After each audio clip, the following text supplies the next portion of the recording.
ng Panginoon sa gabing ito, mga magong kapatid, at tayo po ay muli na magbasa muna ng mga talata ng kasulatan.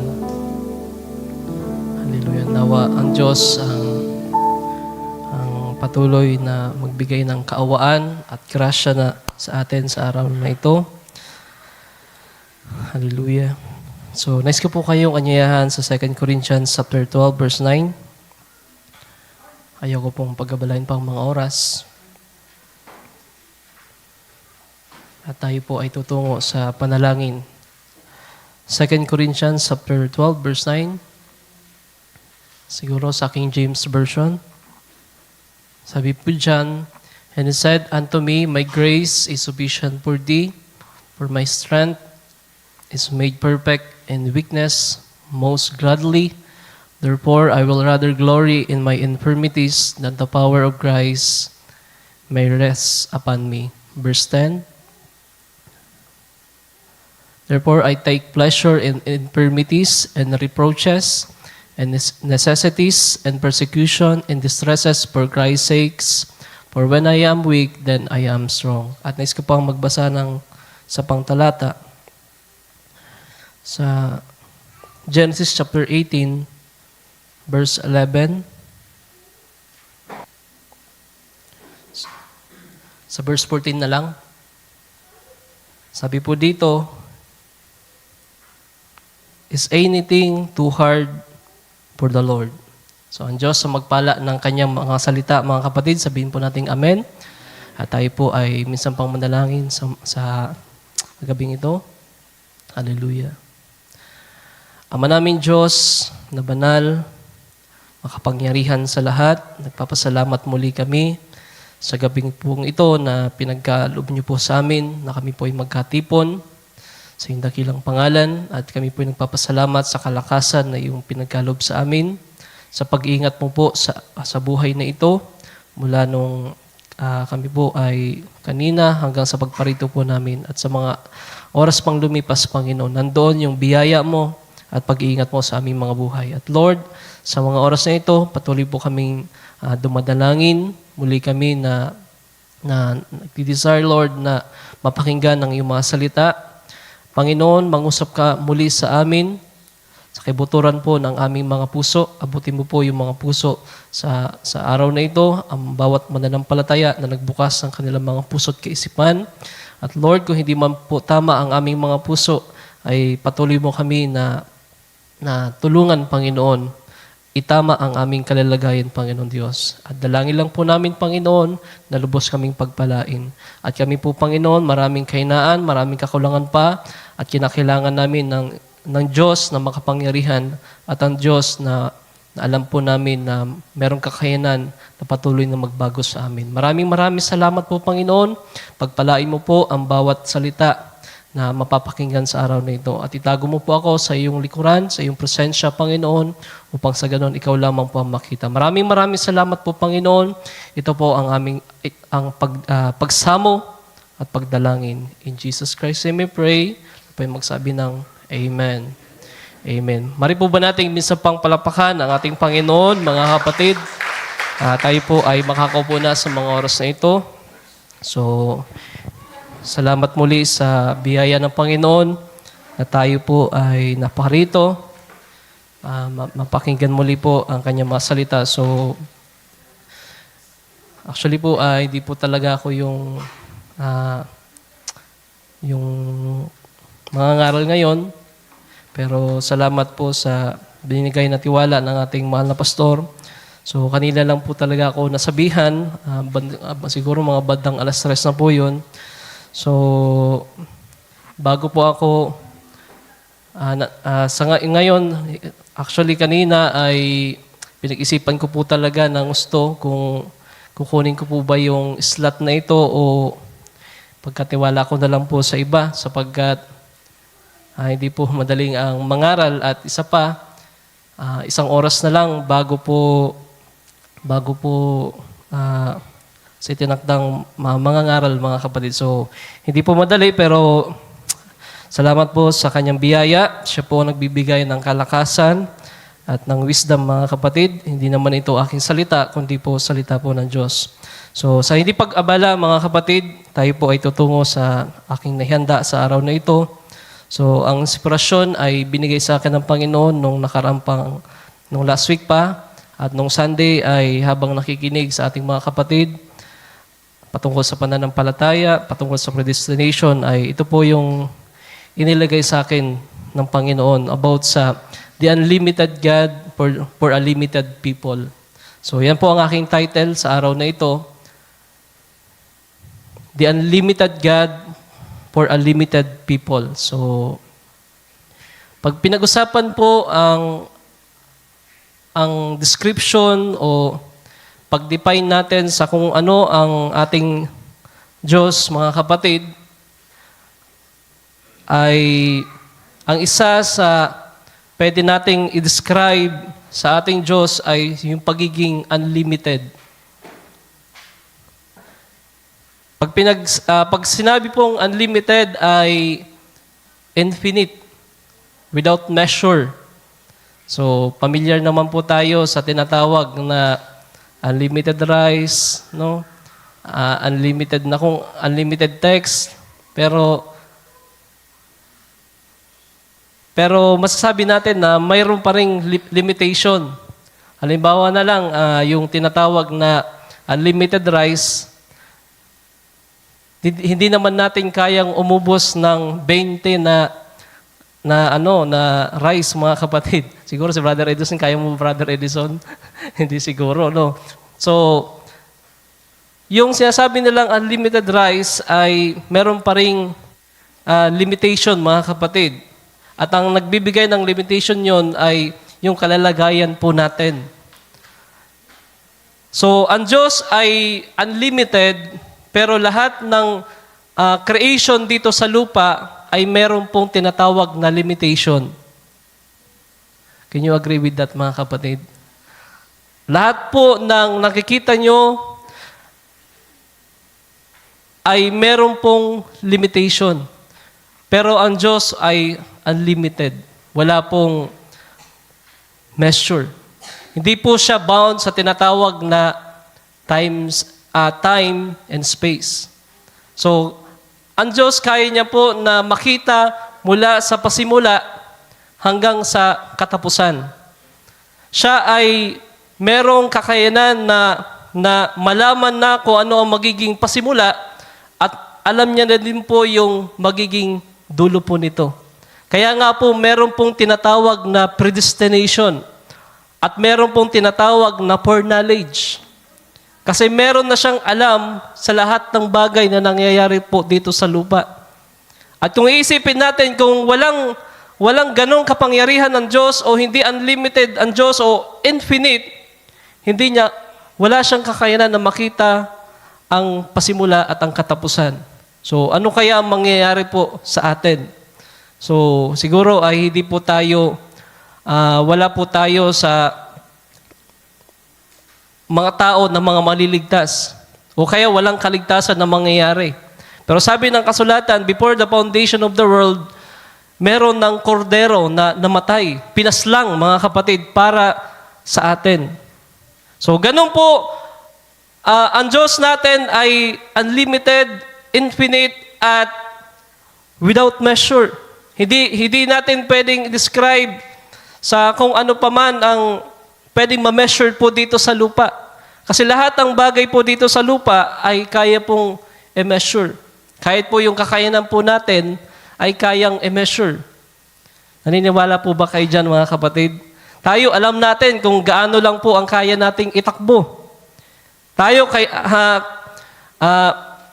na-measure natin yung mga sarili natin kung hanggang saan tayo pwedeng magalit. O sabihin natin na kung hanggang kailan, kung ano yung capacity po natin. At tayo po ay meron pong tinatawag na limitation. So merong purpose ang Diyos, bakit po inalagay ng Diyos ang tinatawag na mga limitation na ito.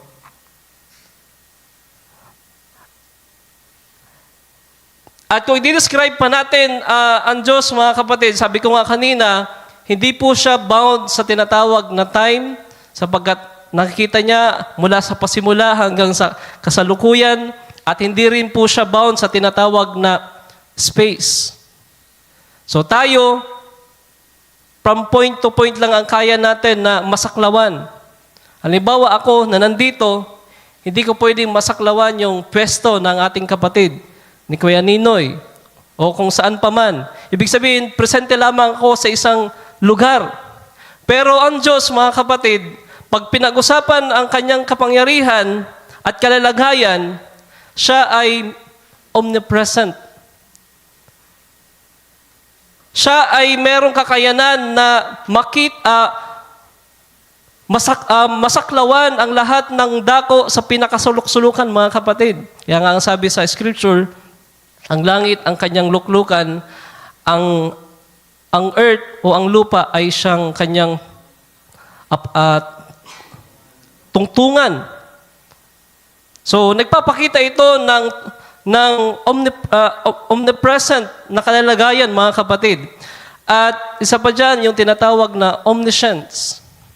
Yung God is so, kanyang tinatawag na yung wisdom niya, mga kapatid, ay masasabi natin na alam niya ang lahat ng bagay. At walang anumang measure na hindi niya nalalaman ang mga bagay-bagay po na nangyayari po dito sa lupa. So, ang Diyos ay unlimited at infinite. Pero tayo na mga tao ay meron pong tinatawag na limitation or finite na kalalagayan. So, nandyan yung kalalagayan natin na mahina. Nandyan po yung tinatawag na limit natin sa maraming mga bagay. Diba? Kung mapapansin nyo po dito sa lupa, lahat yan ay meron pong tinatawag na limitation. Na ang mga pagkain, meron pong expiration. Meron pong limit. Halimbawa na lang, ang tulay, mga kapatid, meron pong limit po yan. Na ano lamang ang pwede niyang i-load sa kanya o pwedeng dumaan sa kanya. Ang sasakyan ay meron pong limitation lang. Kung hanggang ano lang yung pwede niyang itakbo. So lahat ng bagay ay meron pong limitation po dito sa lupa. Merong limitation at merong tinatawag na kahinaan. At yun po yung nabasa po natin sa 2 Corinthians chapter 12, verse 9. Yung tinatawag na weakness and infirmities sa atin. At ito ay sinadya po ng Diyos na ilagay tayo sa tinatawag na limitation, sa tinatawag na kalalagayang may limit, mga kapatid, para sa dakilang purpose niya sa ating mga buhay. So ano po ba yung purpose ng Diyos? Bakit po tayo nilagyan ng tinatawag na limit? Diba? Kahit ang anghel po, mga kapatid, ay meron pong tinatawag na limitation. So, sa pagbulay-bulay ko, mga kapatid, ang isa sa purpose ng Diyos kung bakit nilagyan ng limit ang tao para po yung kanyang kapangyarihan ay maipakita at maranasan po natin.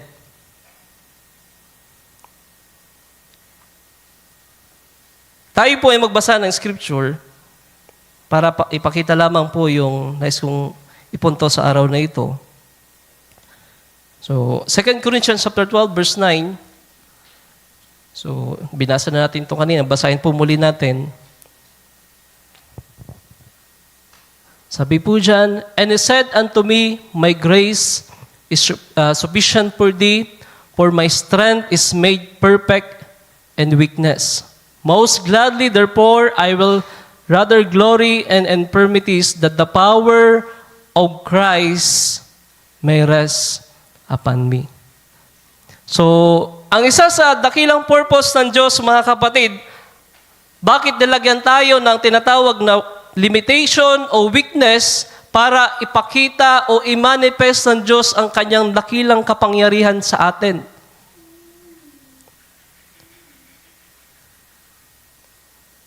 At wala siyang ibang paglalagakan o imamanifest ang kanyang dakilang kapangyarihan kundi sa kanyang mga nilikha, sa kanyang mga itinalaga, mga kapatid.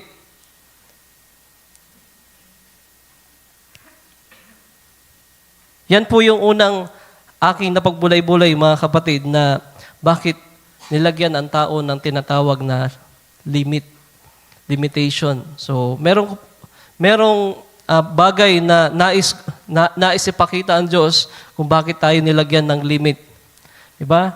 Sa bawat isa natin ay iba-iba po yung limitation po natin. May iba na napakahaba ng pasensya, yung iba naman, konting-konti lang ay ang bilis magalit.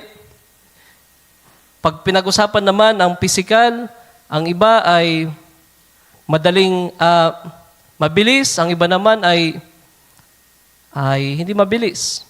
So, iba't ibang limitation sa buhay ng tao, mga kapatid.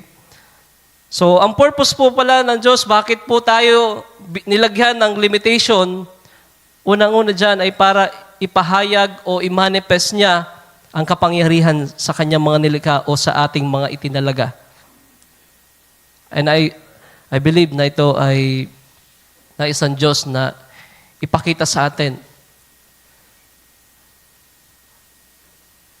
At ang pangalawa po dyan ay para wag po tayong magmalaki at wag po tayong mag-rely sa ating mga sarili.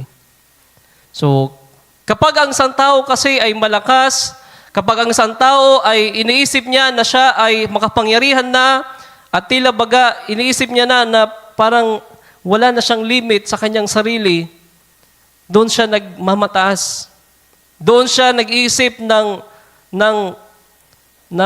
kahambugan o kayabangan sa kanyang sarili. Kaya nga pag ang tao ay umaangat, minsan ito rin po yung nagiging downfall nila. At sila ay nagmamalaki. Pero tayo, mga kapatid, nilagyan pa rin tayo ng limit para wag po tayo mag-rely lang po sa ating sariling kalakasan. Sa Jeremiah chapter 17, verse 5, sabi po dyan, "Thus saith the Lord, cursed be the man that trusted in man and maketh flesh his arms, and whose heart departed from the Lord." So dahilan sa kanyang pagtitiwala sa tao o kaya sa kanyang sarili o sa kanyang pisikal na kalakasan, ang kanyang puso ay nahihiwalay. Ang kanyang puso ay nagmamataas. No? Kapag nagmataas na ang puso ng tao, doon na unti-unting nahihiwalay sa Diyos, sa kanyang presensya. So sabi po dyan, "Cursed be the man that trusted in man and maketh flesh his arms."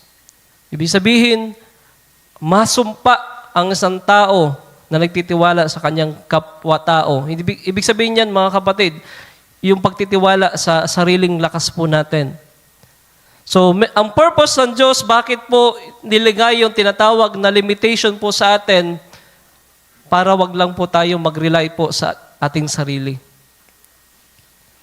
Yung una ay para po i-manifest yung kapangyarihan ng Panginoon sa atin. Kasi wala naman pong ibang pagpapahayagan at i-manifest ang kanyang kapangyarihan, kundi sa kanyang mga itinalaga at sa mga tao na pinagtalagahan niya, mga kapatid, na ipamalas ang kanyang kapangyarihan o i-experience ang kapangyarihan nito.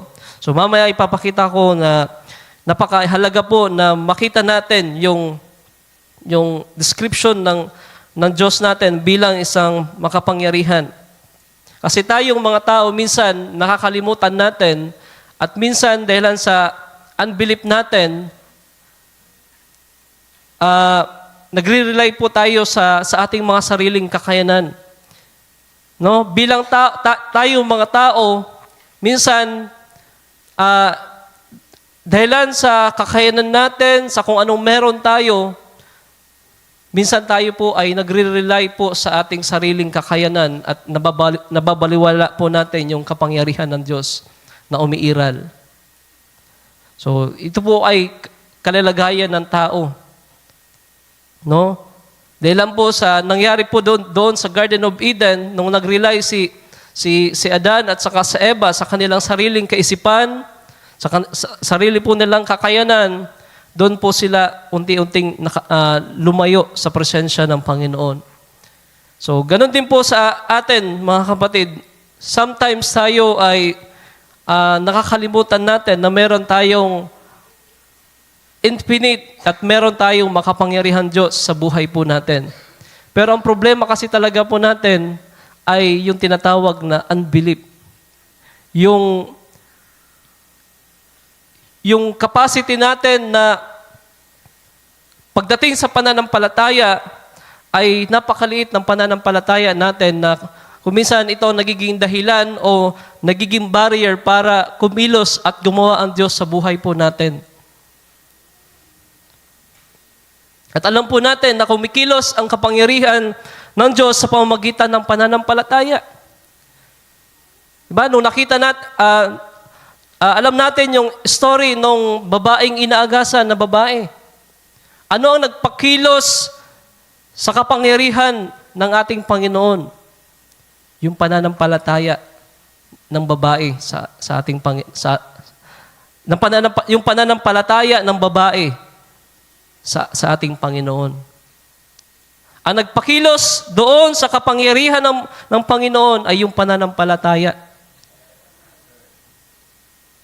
So, even na ang Diyos ay makapangyarihan, meron lamang itong kaparaanan upang kumilos ito at para maranasan ito ng mga tao. It's only by faith, mga kapatid. Pag pinag-usapan ng pananampalataya, ang ibig sabihin niyan ay pagiging humble po natin at pag-surrender po natin na wala po tayong kakayanan na gawin ang isang bagay. Kaya nga po tayo merong pananampalataya para yung kapangyarihan ng ating Diyos ay kumilos po sa ating mga buhay. So, mamaya ay tingnan pa po natin ang maraming bagay. So, sa Proverbs chapter 3, verse 5, sana ay nakukuha niyo po yung nais kong ipunto sa araw na ito. So, simple lang naman po yung nais kong ipakita. Pero sana po ay makita niyo rin po yung bagay na aking nakita patungkol sa the unlimited God for the limited people. So, sabi po dito, trust in the Lord with all your heart and lean not on your own understanding. Do not be wise in your own eyes. Fear the Lord and depart from evil. So, nagpapakita ito na kailangan natin na mag-rely lamang sa Panginoon at ipagkatiwala yung buhay po natin sa Panginoon. Sabi po dito, do not be wise in your own eyes. So, alam naman natin ang mga talatang ito, self-explanatory mga kapatid. Kagaya po ng binanggit ko kanina, ang nais ng Diyos ay mag-rely lamang po tayo sa Kanya. The purpose of limitation ay para po i-manifest ang Kanyang dakilang kapangyarihan po sa atin. At yung pangalawa, tayo po ay magpakumbaba at huwag po tayo mag-rely po sa ganang ating mga sarili. So, kaya sabi po dito sa Proverbs chapter 3, verse 5, trust in the Lord with all your heart and do not be wise into your own eyes. So, sa James chapter 4, verse 2,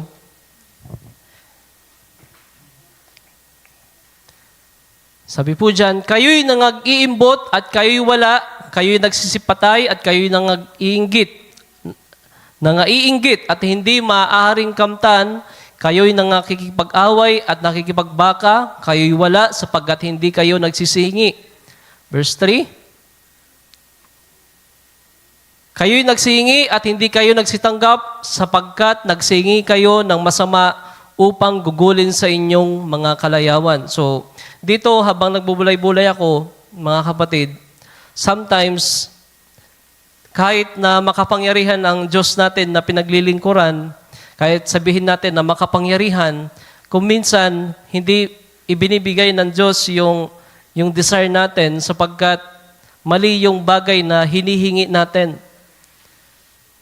No? Kahit minsan iniisip ko na ang Diyos ay makapangyarihan, kaya niya na ibigay ang maraming mga bagay. Pero yung pagbibigay ng Diyos ay nakadepende pa rin naman ito sa capacity po natin. Kasi kung bibigyan tayo ng napakaraming mga bagay, hindi rin naman natin kayang i-handle ang maraming mga bagay. Halimbawa, kung si Brother Dante, bigyan ito ng franchise ng 5 Jollibee, paano kaya niya mamamanage yun? Sabi nga niya, 3 pa lang yung minamanage niya, nahihirapan na siya. So, depende ito sa kapasidad ng tao. Yung limitation na meron tayo, kasi alam ng Diyos yung limitation na meron po tayo. Halimbawa, ako na lamang, merong anak, alam ko yung limitation niya. Alam ko kung ano yung pwedeng ibigay sa kanya at yung mga bagay na hindi pwede sa kanya. Tama po ba mga kapatid? No? So, ang Diyos nakakaalam ng limitation ng tao, yung kapasidad ng tao. At kahit ang Diyos ay makapangyarihan, kahit siya ay willing na ibigay ang lahat ng mga bagay, pero nakadepende pa rin ito sa tinatawag na kapasidad ng tao o yung tinatawag na limitation ng tao. Kasi maaari na, halimbawa, si Aliyah maghingi ng 1,000 at hindi niya pa kayang i-handle yun, baka kung anong gawin niya doon sa tinatawag na 1,000. At kung minsan, pinagbubulay-bulayan ko, yung tinatawag na necessities at yung tinatawag na wants. Tayo mga tao ay napagkakamalan natin yung wants na necessities. Pero hindi naman talaga, no? Minsan, yung akala natin pangangailangan natin pero hindi naman natin pangangailangan. So, nature ng tao, mga kapatid. Dahilan sa nangyari sa kalalagayan ng tao o sa kaisipan ng tao, na-pervert ang kaisipan ng tao, kaya minsan tayo mga tao ay limitado sa pag-iisip po natin. At dahilan sa gawa ng kaaway, minsan yung mga bagay na tunay natin na pangangailangan ay hindi po natin makita. Kaya nga sabi ng Panginoon, kung kayo'y magsisingi sa akin ng banal na espiritu, hindi ko baga ibibigay sa inyo. No? Yan po ay tunay na pangangailangan.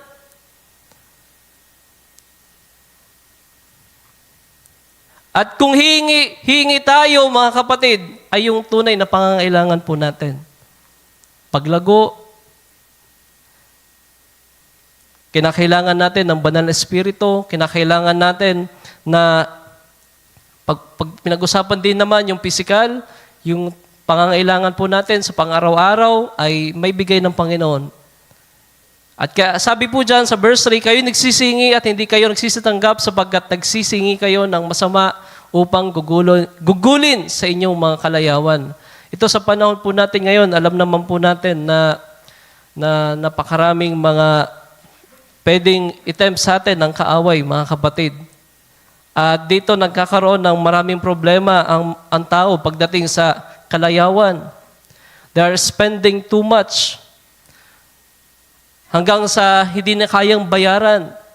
So, kaya tayo, pinag-iingat rin tayo ng Panginoon na sa maraming mga bagay patungkol sa kalayawan dito sa lupa.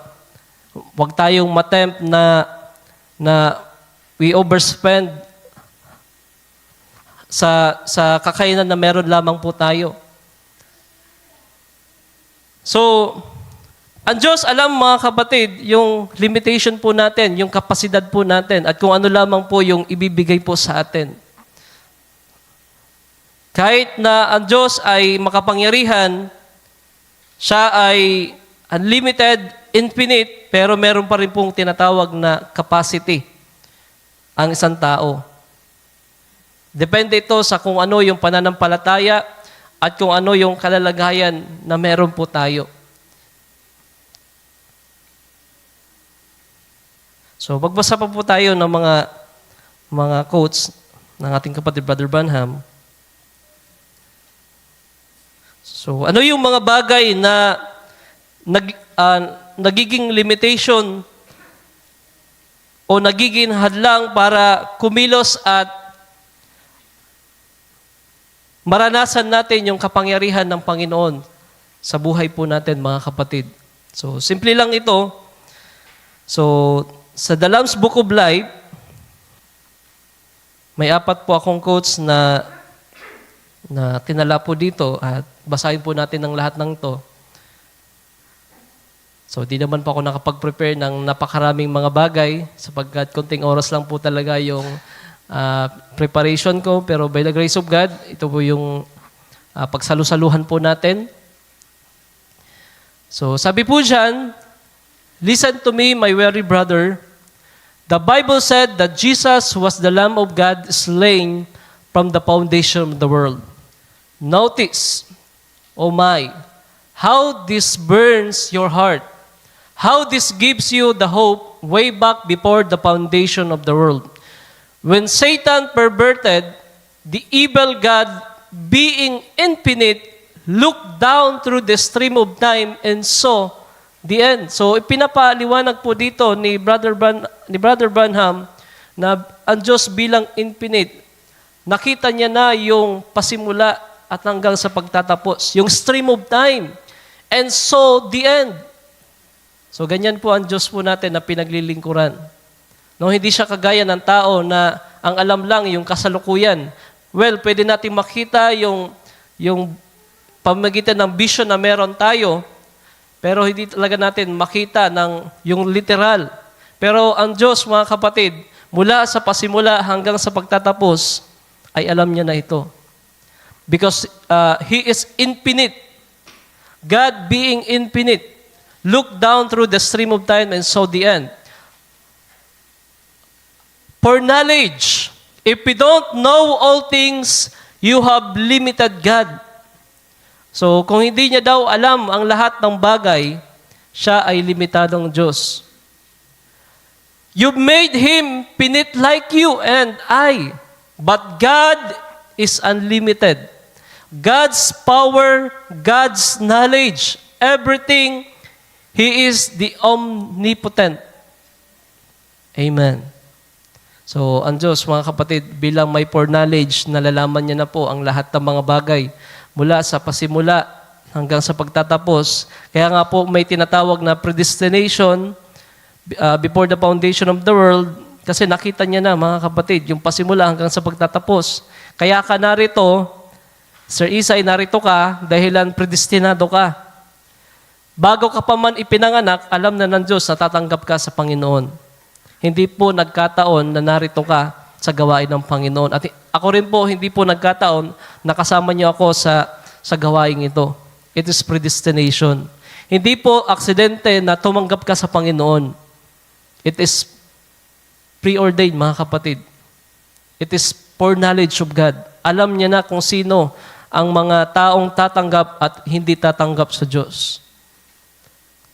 Sapagkat siya po ay unlimited. He is infinite.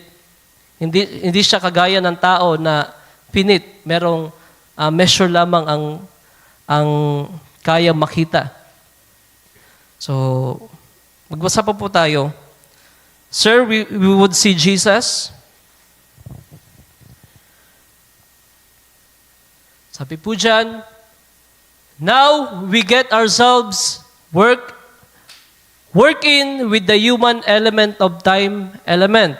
And the only thing we know is inches, feet, yards, miles, measurement, days, weeks, hours, months, year. But God's eternal. So tayo mga tao, alam natin yung mga measurement, di ba mga kapatid? So ang lahat ng bagay na nakikita niyo po dito sa lupa ay meron pong measurement. Diba? Tayo merong measurement lang sa tangkad, alam natin kung gaano ang haba ng building na to. Alam natin kung ilang taon lamang ang expiration ng isang foods, isang dilata, o anong-ano pang mga bagay, mga kapatid, dito sa lupa ay meron pong measurement. Pero ang Diyos natin ay wala pong measurement yan. Without measure. So isipin nyo na lang ang dagat na tayo hindi natin kayang i-measure. Kaya po ba natin i-measure ang dagat, mga kapatid? Hindi natin kayang i-measure ang dagat. Although na kaya natin na mag-estimate, pero hindi natin kayang i-measure. Pero sabi pa po nga, God is infinite. Wala po siyang measure o siya po ay unlimited. Walang measurement. Ang kanyang kapangyarihan, ang kanyang foreknowledge, sa lahat ng bahagi ay wala po siyang measure. Tayo bumalik sa pagbabasa. Sabi po dyan, we have limited powers and limited intelligence, but God is infinite in all things. He knows all things, knew all things before the world began. He knew this meeting would be here tonight. He knew all things before there was a world. So, before pa nagkaroon ng meeting, nagkaroon ng gawain dito, alam niya na po yan, mga kapatid. So, ganun ang kapangyarihan na meron ang Diyos po natin at kung description ng Diyos natin na bilang infinite God.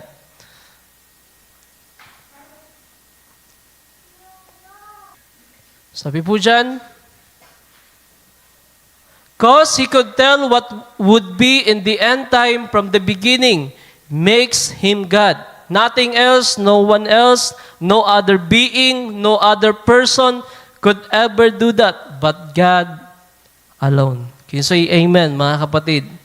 Amen. So, isa pang quotes, the influence.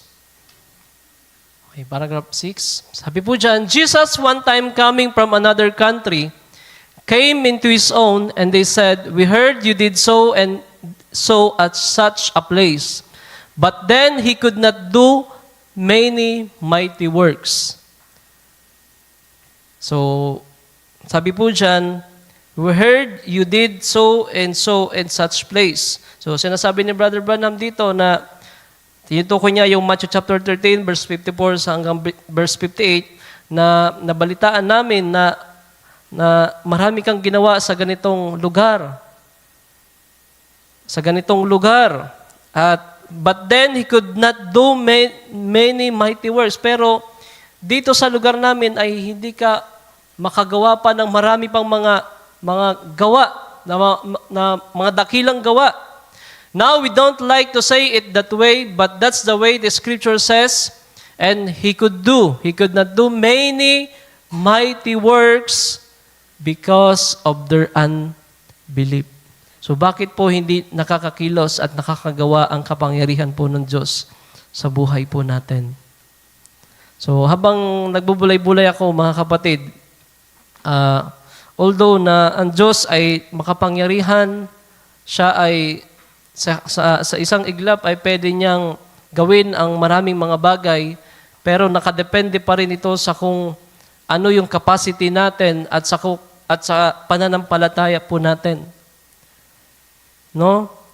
Kaya hindi makakilos at makagawa pala ang Panginoon ay nakadepende ito sa kapasidad at sa kung ano yung kalalagayan ng pananampalataya po natin. Kaya sana ay tumungo tayo sa tinatawag na maturity in faith. No? Gaya ng isang bata, ito po ay nagmamature. Yung kapasidad niya ay lumalaki ng lumalaki.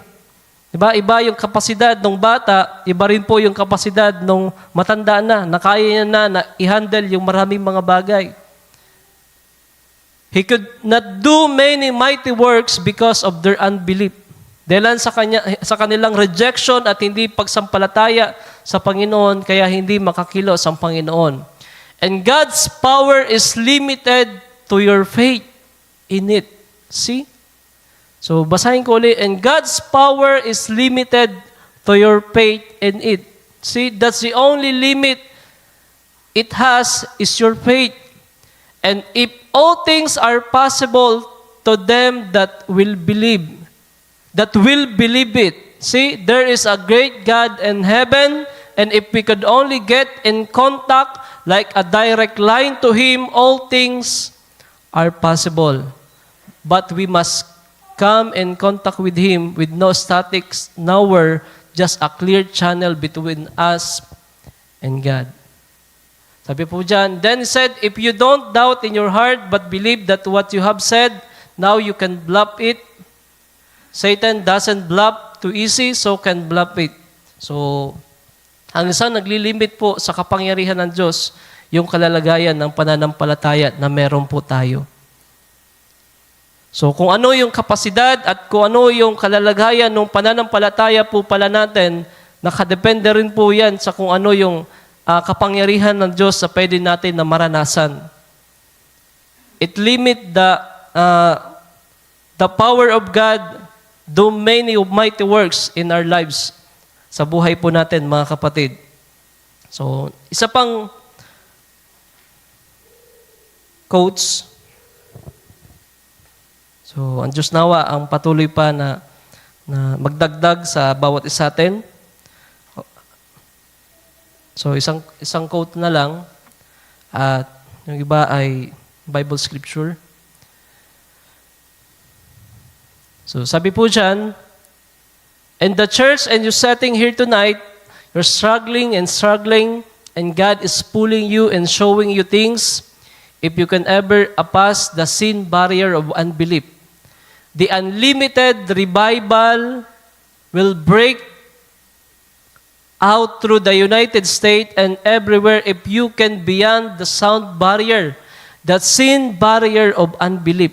So, alam na natin ito, na napag-usapan na natin about yung tinatawag na sound barrier, mga kapatid. Kapag ang isa pong plane, kapag ito po ay tumagos doon sa tinatawag na sound barrier, di ba, kapag sa sobrang bilis ng isang plane, kapag ito po ay tumagos doon po sa tinatawag na sound barrier, siya po ay freely nang makakatakbo, makakalipad doon sa space. So, meron pong tinatawag na barrier at kapag na-hit yon o na-break yung limit na yon, ay freely yung takbo o yung tinatawag na paglipad ng eroplano o ng jet plane ay unlimited na. Freely na, mga kapatid. So, ang kinakailangan pala dyan ay kinakailangan na ma-break yung tinatawag na limit. So tayo mga tao ay maraming limitation, mga kapatid, pero we can break the limitation sa pamamagitan ng kapangyarihan ng Diyos rin naman, mga kapatid, sa buhay po natin. So, nais ko pong magbasa pa ng scripture, Bible scripture na tayo. 2 Kings chapter 4, verse 1 hanggang verse 2. So, kagaya po ng sinasabi ko, tayo mga tao ay mayroong tinatawag na capacity lamang. Di ba po ang tulay, meron po yan na capacity lamang na pwedeng i-load sa kanya o pwedeng dumaan sa kanya. Halimbawa, 10 tons, 20 tons, o ilan lamang na pwedeng dumaan sa kanya na isang truck o mga sasakyan. At kapag naabot yung tinatawag na limit na yon, pwedeng magiba yung tulay. So, yan po yung kalalagayan po natin. Na kuminsan tayo po ay tumutungo sa tinatawag na mga limitation at nagbe-break po tayo at tayo ay dahilan sa mga struggle, dahilan sa mga bagay na nangyayari sa buhay po natin, tumutungo tayo sa tinatawag na breaking point. Diba po sa engineering, meron pong tinatawag na strength of materials. Meron lamang load na pwedeng i-load sa kanya. Halimbawa, yung building ay meron lamang pwedeng semento o anong pwede lamang na-load po sa kanya para hindi po siya magiba. At kapag na-reach niya po yung limit na yon, pwedeng magiba yung isang bahay. So, tayo mga tao ay kagaya po ng mga ganong kalalagayan na meron po tayo tinatawag na limitation. Pero kagaya po ng sinasabi ko, merong purpose ang Diyos bakit nilagyan po tayo ng limitation para iangat po yung pananampalataya natin at tayo po ay sumampalataya sa Kanya. Na wala po tayong kakayanan na gawin ang maraming bagay kung wala po ang tulong ng Panginoon sa buhay po natin. At hindi makakakilos ang kapangyarihan ng Diyos sa buhay po natin kung wala po yung tinatawag na pananampalataya.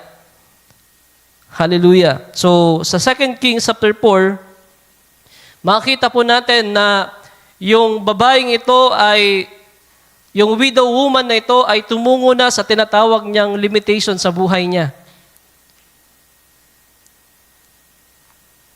At pwede rin kayo na makarelate, mga kapatid, na tayo mga tao ay tumutungo sa mga limitasyon natin, sa mga breaking points sa buhay po natin.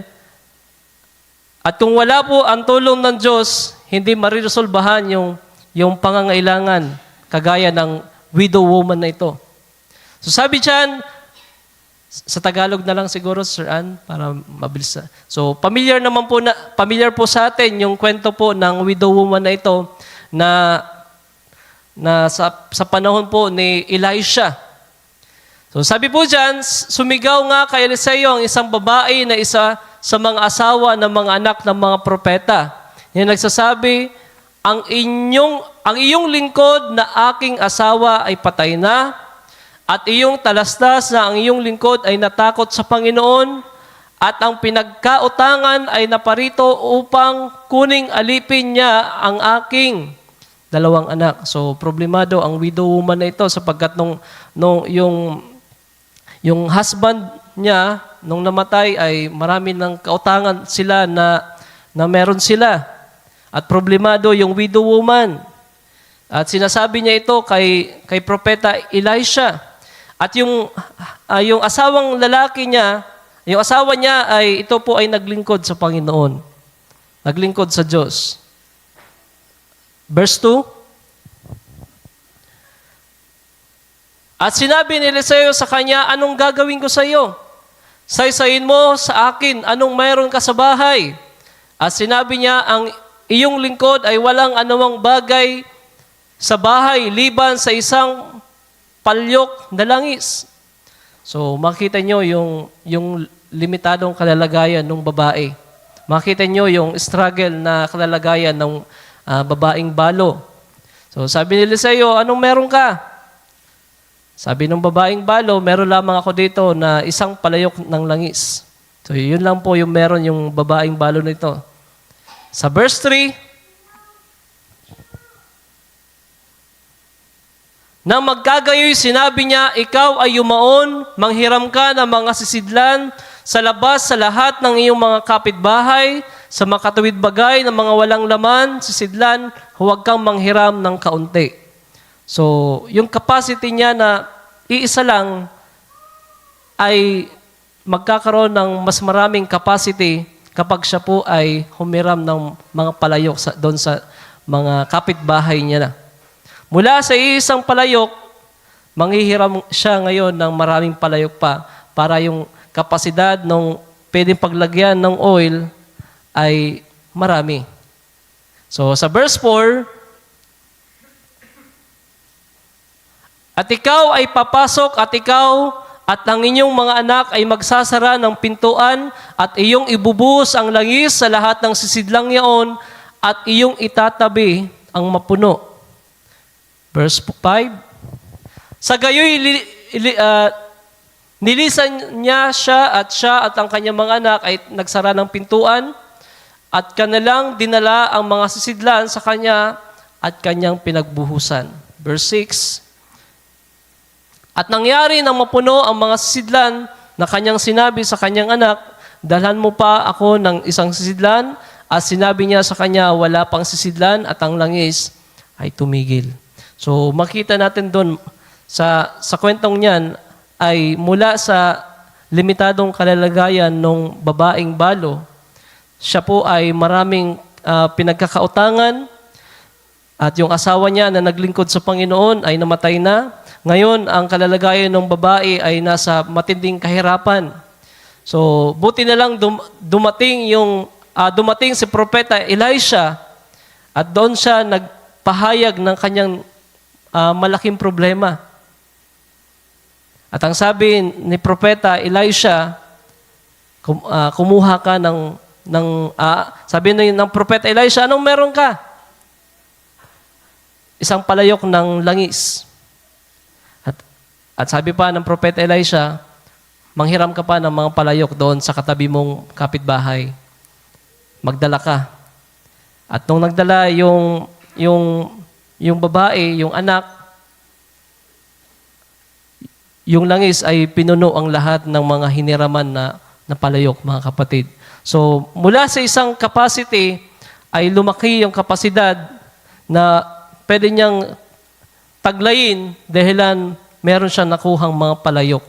So, ang makita natin dyan, mga kapatid, yung tinatawag na capacity, yung limitation, yung pananampalataya, yung obedience na ginawa ng babaeng balo. So, ang kapangyarihan ng Diyos, mga kapatid, ay nakadepende ito sa kung ano yung sisidlan na meron tayo, sa kapasidad na meron tayo. Na pwede nating maranasan yung kapangyarihan ng Diyos o yung pwedeng ibigay ng Panginoon sa atin, depende ito sa capacity o sa vessel na meron po tayo. Sana po ay nakukuha niyo po yung nais kong ipakita sa araw na ito. Ang isang sisidlan na mula sa isang sisidlan, dumami mula sa maraming mga sidlan at nagtaglay ng maraming oil at nabayaran yung mga utang ng babaeng balo na ito, mga kapatid. So, ang pinapakita doon, mga kapatid, unang-una, yung pagsunod ng babaeng balo at pangalawa, yung capacity, yung limitation ng babaeng balo mula sa isang kapasidad ay tumungo sa mas malalaking mga kapasidad na mas malaki o yung tinatawag na limitation, mga kapatid, ay mas dumami yung limitation ng babae na pwedeng taglayin na langis, mga kapatid. So kahit tayo, mga kapatid, kung gusto natin na lumaki yung kapasidad natin o mag-increase yung pananampalataya natin, unang-una, ang kailangan po natin dito ay yung pagpapakumbaba at pag-empty ng ating mga puso sa Panginoon. Kung gusto po pala natin na maranasan ang kapangyarihan ng Diyos, ang dalawang bagay na pwede natin na makita dito sa story na ito, unang-una yung humbleness at yung pangalawa po ay yung empty vessels. At sabi pa nga po dito ay yung pagtigil nung tinatawag na langis. Balikan natin yung Sabi po dyan, at sinabi niya sa kanya, wala pang sisidlan at ang langis ay tumigil. So, nakadepende ito sa kung ano yung capacity natin at nakadepende sa kung anong kalalagayan ng puso po natin. So, kung nais po natin na maranasan ang kapangyarihan ng Diyos, even na siya po ay unlimited, minsan tumitigil ito, depende ito sa kapasidad na meron po tayo at sa anong maturity na meron po tayo. Kaya ipag-pray natin, mga kapatid, unang-una dyan ay umangat yung pananampalataya po natin sa Panginoon. Yung tayo po ay mag-mature sa tinatawag na pananampalataya. Kaya nga po merong tinatawag na perfect faith. No? Kapag tayo po ay tumanggap ng perfect faith na, malaya na kikilos at gagawa ang kapangyarihan ng Diyos sa buhay po natin. Kaya nga po, meron pang tinatawag na spoken word ministry. Meron pang tinatawag na third pull ministry. So, dyan mararanasan natin yung tinatawag na kapangyarihan ng ating Panginoon sa pamamagitan ng pananampalataya. Kapag lumawak ang capacity na meron tayo sa ating pananampalataya, mas higit pa nating mararanasan ang kapangyarihan po ng Diyos sa buhay po natin. Kagaya po ito ng isang palayok na empty vessels, mga kapatid. Kung meron kang isang palayok ngayon, ang mararanasan mo lang ay isang pagpupuno lamang ng oil. Pero kapag dumami yung kapasidad mo, maraming mga palayok, no, papakita ito ng puso po natin, maturity po natin, kalalagayan po ng ating spiritual, mas marami yung magiging pwedeng maranasan po natin. Kagaya ng isang bata, mga kapatid, na yung capacity niya ay maliit pa lamang, pero kapag ito po ay mag-mature, lumalaki yung kapasidad niya na mag-handle ng maraming mga bagay. So, ganun din po sa pananampalataya po natin. Kapag small faith pa lang, kaunti pa lang yung pwede natin maranasan. Pero sabi nga ng Panginoon, kahit yung pure, small faith na yon, pero pure naman, kaya magpalipat ng bundok. So ano pa kaya yung faith, mga kapatid, na kagaya ng ating Panginoon? No? It is a perfect faith na pwede nating maranasan. At kapag merong perfect faith, malaya na makakilos at ma-experience natin yung kapangyarihan ng Diyos sa buhay po natin. Pero ang problema kasi po natin, ito pong lamang ito, nagiging barrier po sa buhay po natin. No? Kaya nga sabi ni Brother Branham, this flesh is the sin barrier or unbelief. No? Dito nananahan yung mga unbelief sa buhay po natin. Dito sa flesh na ito ang nagbibigay ng limitation po sa buhay po natin. No? Kaya hindi natin maranasan ang lubos na kapangyarihan ng Diyos sa buhay po natin sapagkat dahilan sa limitation na meron dito sa katawang ito. Pero once na ito po ay ma-break at ito ay palitan ng bagong katawan, mas lalong higit pa na malaya at kikilos ang kapangyarihan ng Diyos sa buhay po natin. Pero even, mga kapatid, kapag ang flesh na ito ay maipasuko at ito ay mapasuko sa presensya ng Panginoon, kaya natin na maranasan ang kapangyarihan ng Diyos po sa buhay po natin. Hallelujah. So yun lamang po yung may babagi ko po sa araw na ito. Kaunti lang po yung nais kong ibahagi. The unlimited God for a limited people. So ang Diyos po natin ay makapangyarihan, infinite, pero tayo mga tao ay finite, limitado, at marami pong kahinaan.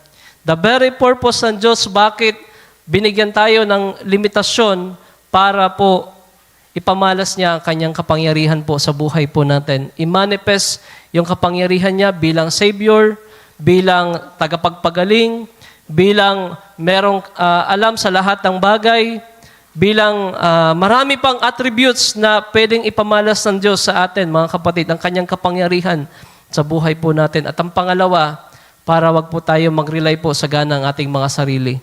Sapagkat kapag tayo po ay malakas, wala nang kahinaan, maraming hindi na natin iniisip na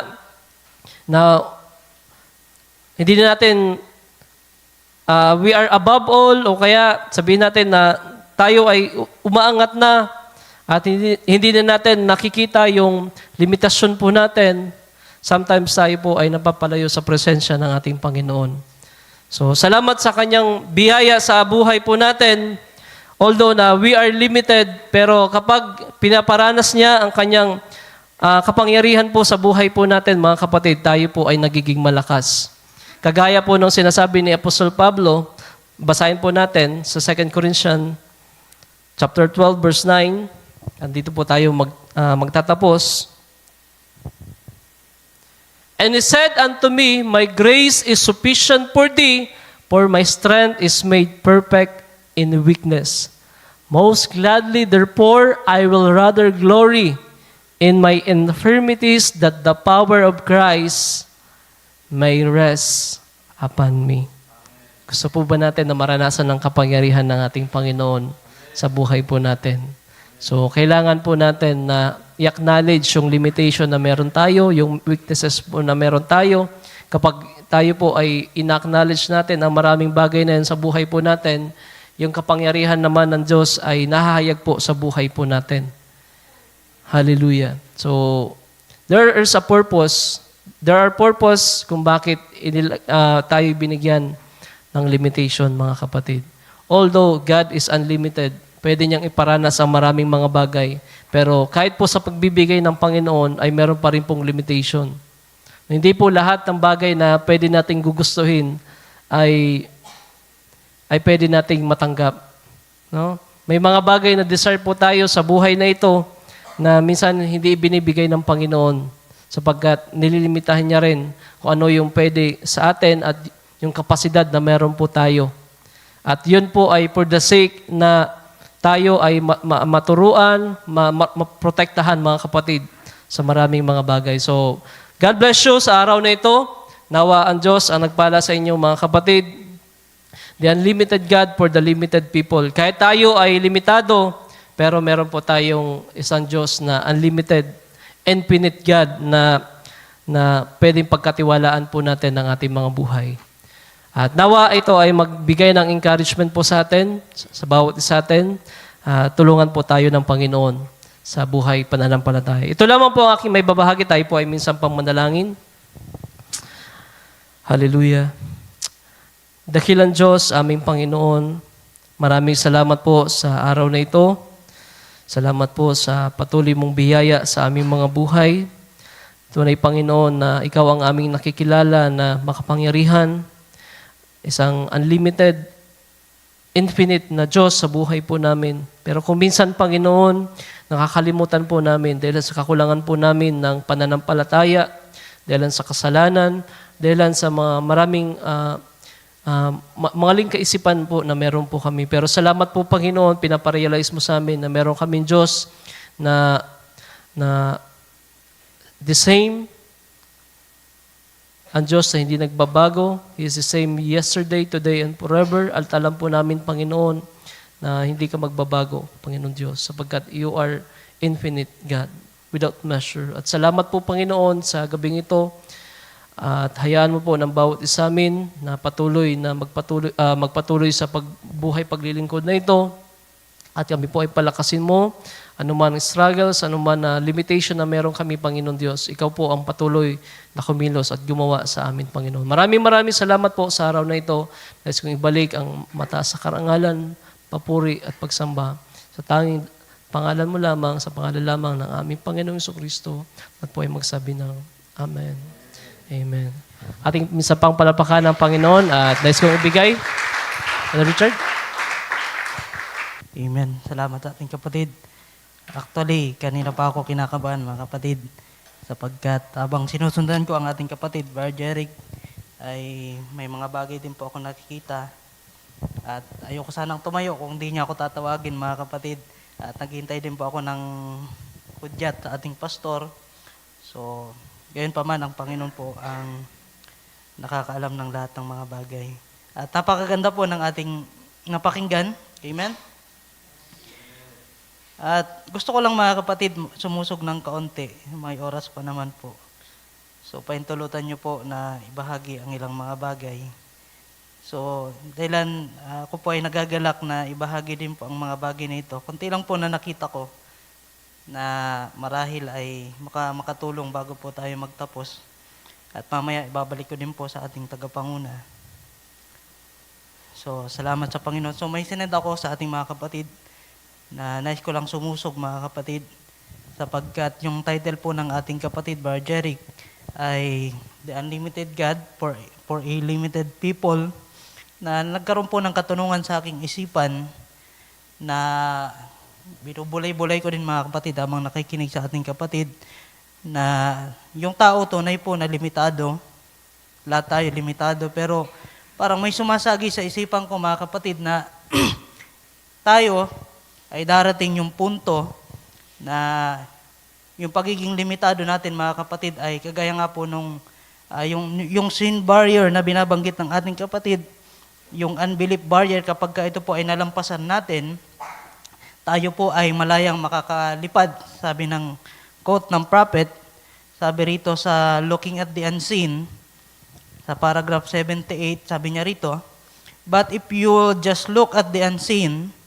to God who promised it, for the promise is unto you and to your children, and to them that is afar off, even as many as the Lord our God shall call. If you look to the blessed word that says, Jesus Christ is the same yesterday, today, and forever, turn your heads towards that and press on until you pass that vibration."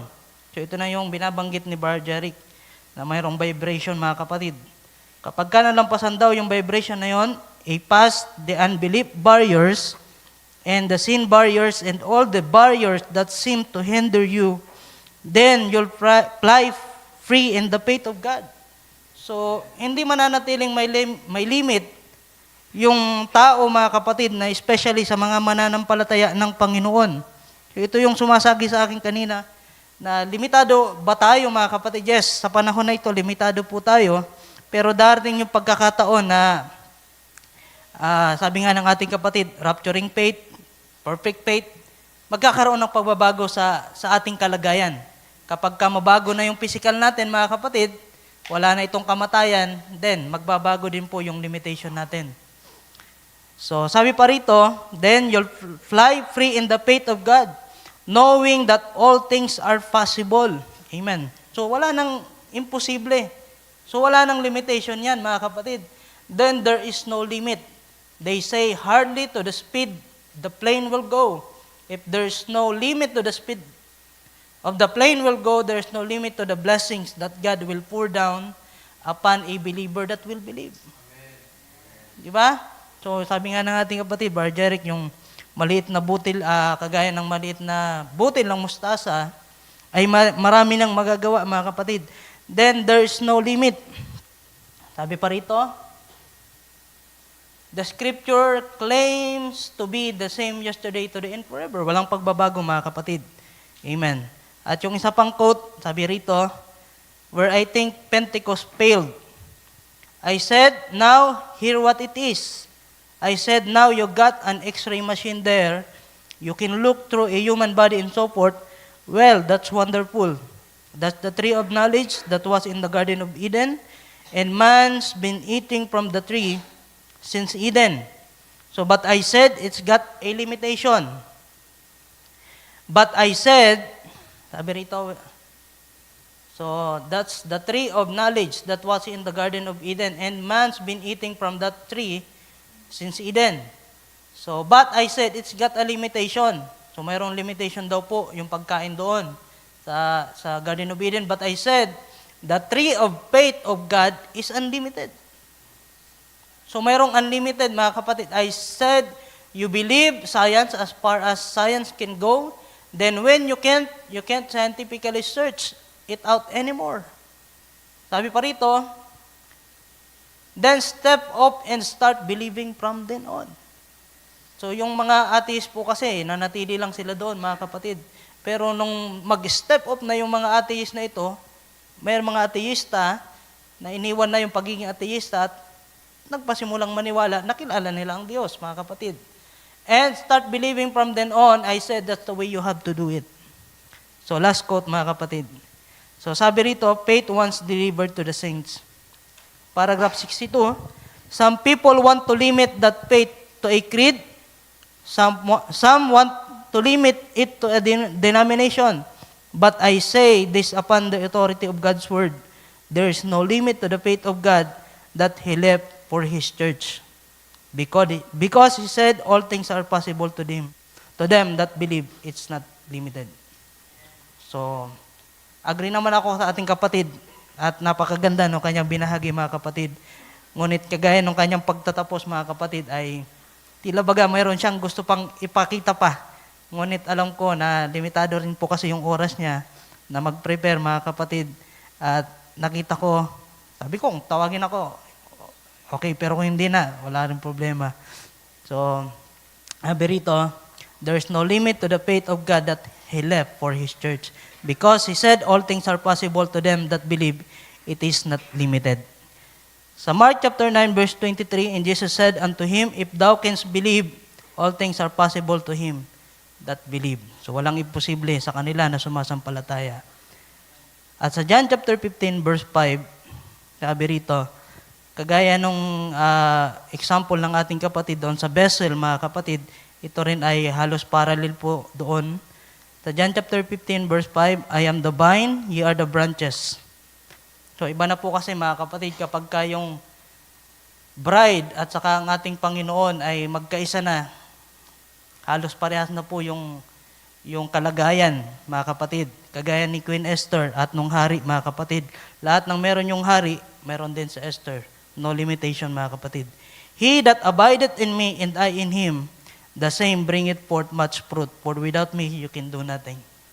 So kung sino man daw po ang mag-a-abide sa ating Panginoon, unlimited po yung bunga na yan, mga kapatid. Hallelujah.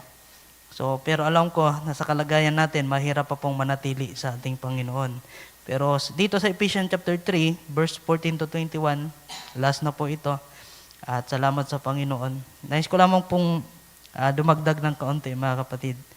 So, sabi rito sa verse 14, For this cause I bow my knees unto the Father of our Lord Jesus Christ, of whom the whole family in heaven and in earth is named, that He would grant you, according to the riches of His glory, to be strengthened with might by His Spirit in the inner man. So, yung laman, mayroong kahinaan, mga kapatid, kagaya doon sa 2 Corinthians chapter 12, verse 9, na kung paano tayo, kung kailan tayo mahina, saka tayo nagiging malakas, sapagkat yung inner man, mga kapatid, ay lalakas kapag ang Panginoon, ang kanyang Espiritu, ay manahan sa atin. So, according to the riches of His glory, to be strengthened with the might by His Spirit in the inner man, that Christ may dwell in your hearts by faith, amen, that ye, being rooted and grounded in love, may be able to comprehend with all saints what is breadth, ano yung breadth and length, ano yung haba, ano yung lalim, at ano yung taas, mga kapatid. And to know the love of Christ which passeth knowledge, that ye might be fulfilled with all the fullness of God. In verse 20 po, ito po yung maganda po rito, mga kapatid. Sabi rito, Now unto Him that is able to do exceeding abundantly above all that we ask or think, according to the power that worketh in us. Amen. So yun po, mga kapatid, unto Him. Mayroon siyang kakayahan, mga kapatid, pero kung paano po tayo mananampalataya sa Kanya, sabi ng ating kapatid, Bar Jeric, yun din po yung gagawin ng ating Panginoon. Pero kung yung pananampalataya na po natin, makaabot na po sa perfect faith, wala na pong imposible, mga kapatid. Pero sa panahon natin ngayon, kailangan pa po natin magtiis at marami pang mga bagay at pagsubok. So, kung tayo po ay mga tinalaga ng ating Panginoon, ang Panginoon po ang bahala sa atin. Kaya salamat po sa Panginoon. Palakpakan po natin ang ating Panginoon.